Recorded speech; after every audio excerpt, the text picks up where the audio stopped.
వస్తే మన బియ్యపు రెడ్డి పవిత్ర పుణ్యక్షేత్రంలో ఉన్న పాపాత్ముడు,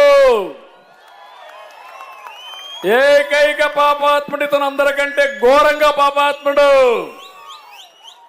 చెయ్యని తప్పుడు పని లేదు, దోచేయని ప్రాంతం లేదు, పీడించిన వర్గం లేదు.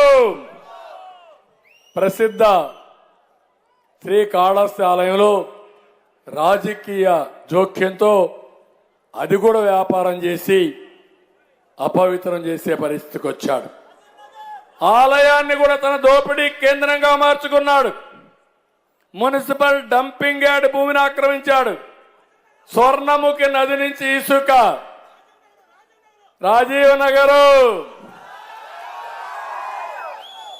స్వర్ణముఖి నది సుందరీకరణ కోసం 18 కోట్లు కొట్టేసిన గనుడు. రేణిగుంట మండలంలో అనాసంపల్లిలో 200 ఎకరాల ప్రభుత్వ భూమిని ఆక్రమించి వెంచర్లే వేశాడు. 200 ఎకరాలు. ఏర్పేటలో మనం కంపెనీలు చేసి ఆ యజమానులు బెదిరించి డబ్బులు తీసుకున్నాడు. ల్యాంకో ఎప్పుడో వచ్చింది ఆ కంపెనీ. ఎన్ని విధాలా వేధించాడో ఒక్కసారి మీరు గుర్తు తెచ్చుకోండి. చిల్లర డబ్బులు, ఎక్కడ డబ్బులు ఇస్తే అకౌంట్ ఈగ మారిగా వాలిపోతాడు. చాలా దుర్మార్గుడు. కప్పం కట్టలేదని ఒక కంపెనీని 15 రోజులు ఊహించాడు. అదే ల్యాంకో అనుకుంటాను. దీంతో కార్మికులు రోడ్డు పడ్డారు. ఎస్వి ప్రభుత్వ డిగ్రీ కాలేజ్ ఎదురుగా 6 ఎకరం భూమి తన ఖాతాలో వేసుకున్నాడు. అసెంబ్లీలో ప్రజా సమస్యలు మాట్లాడడం చేత కాదు కానీ ప్రజల సంపదను దోచేయడం బాగా తెలిసిన వ్యక్తి. 5 ఏళ్లు 1000 కోట్ల, 2000 కోట్ల, 3000 కోట్ల, 5000 కోట్ల అని మిమ్మల్ని అడుగుతున్నా.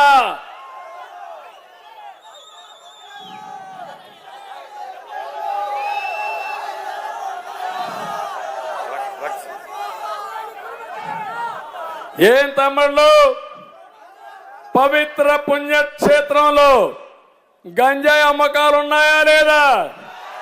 డ్రగ్ అమ్మకాలు ఉన్నాయా లేదా? మద్యం నాసిరకం అమ్మకాలు ఉన్నాయా లేదా? ఎవరు దీనికి కారణం? ఎవరు కారణం దీనికి? అదే మాదిరిగా ఈరోజు మూరు చూస్తే ఈ దుర్మార్గుల నుంచి దీన్ని మనం కాపాడుకోవాల్సిన అవసరం ఉంది. పంపకాలు చేశాడు. కూతురుకు ఒకటి, బావమరిదికి ఒక ఏరియా, కొడుకు ఒకటి, అందరికి పనిచేశాడు. 79. ఒకటే చెప్తున్నారు, రేపు రాబోయే రోజులు ఇలాంటి దుర్మార్గులు వస్తే మీ ఇల్లు మీది కాదు, మీ భూమి మీది కాదు. ఈ పోరాటం నా కోసం కాదు, మీ భవిష్యత్తు కోసం పోరాటం. ఇంటికి ఒక వ్యక్తి రావాలి. ఇప్పుడే నేను చూశాను, సేవ్ శ్రీకాళహస్తి, మేలుకు కాళహస్తి, కాళహస్తిని కాపాడుకో.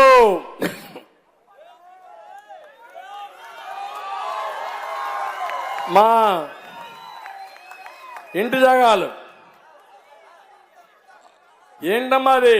నువ్వు అంత బాధపడుతున్నా పెద్దమ్మ?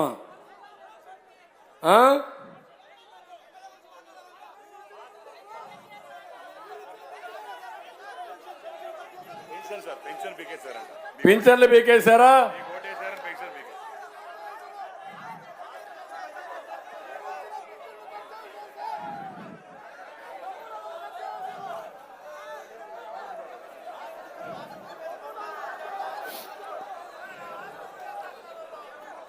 ఇలా చేద్దాం, పెట్టుకోండి.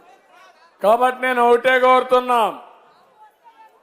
మిమ్మల్ని చూసిన తర్వాత నాకు ఏమాత్రం అనుమానాలు దిగినప్పటి నుంచి చూస్తున్నా. దారిలో వస్తాంటే ఒక ఆయన అయితే సైకిల్ పైకెత్తి చూపిస్తున్నాడు నాకు, చంద్రన్న మేము నీకు అండగా ఉంటామని. అది చూస్తే నాకు అనిపించింది ఇక్కడ బియ్యపు రెడ్డి పైన ఎంత కోపం ఉందో అని. ఈ రోజు ఇక్కడ నేను చూశాను, నేను చాలా సార్లు వచ్చాను కాళహస్తికి. ఈ రోజు వచ్చిన జనం నా జీవితంలో ఎప్పుడు ఇక్కడ నేను అడ్రస్ చేయలే.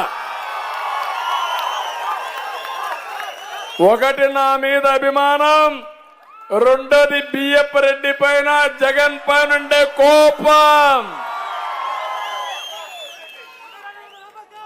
మూడోది సుధీర్ రెడ్డి పైన నమ్మకం, గోపాలకృష్ణారెడ్డి పైన అభిమానం. మళ్ళీ అడుగుతున్నా మిమ్మల్ని, ఇప్పుడేదో చెప్తున్నారు, ఎవరన్నా మీటింగ్కి వస్తే సాయంత్రం వచ్చి పట్టకపోయి ఒక కండువ మళ్ళా వేసి ఒక 4-5 పట్టాలు బోగస్ పట్టాలు ఇచ్చి ఎన్నికలు అవుతానే మీకు మళ్ళా భూమి చూపిస్తామని చెప్పే పరిస్థితికి వచ్చాడు. నేను ఒకటే చెప్తాను, నువ్వు భూమి చూపేవు కానీ నిన్ను జైలుకు పంపిస్తా. దొంగ పట్టాలు ఇచ్చిన వాడిని ఏం చేయాలి? ఏం చేయాలి? కటకటాల మధ్య పంపిస్తా, బేడీలేసి ఊరేగించే పరిస్థితి, తప్పుడు పనులు చేసిన వాళ్ళందరినీ. అందుకని నేను మిమ్మల్ని అందరినీ ఒకటే కోరుతున్నా, ఈ కాళహస్తిలో ఒక అహంకారి పాలన, విధ్వంసకర పాలన, అవినీతి పాలనతో రాష్ట్రం సతమతమైతే ఇక్కడ ఒక దుర్మార్గుడు మీ జీవితాలను అంధకారం చేసి భయభ్రాంతులు చేశాడు. వీళ్ళిద్దరినీ